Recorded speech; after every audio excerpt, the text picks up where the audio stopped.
In this video, I'll show you how to change Bluetooth name on iPhone 16. Let's get started.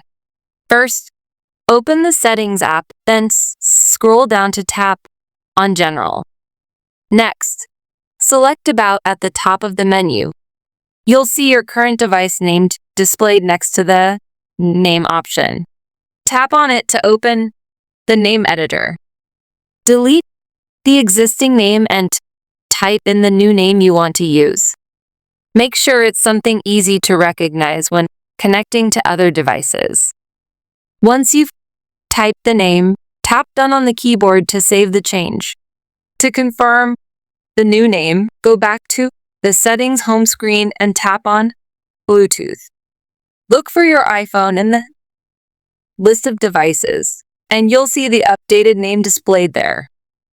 If the Bluetooth name doesn't update, restart your iPhone, reconnect Bluetooth devices, update iOS, and reset network settings to help you fix the problem. Check the video description for separate video tutorials. And that's it. You've now successfully changed the Bluetooth name on your iPhone. If you found this helpful, please like the video and subscribe to Free Tech Guide for more tips.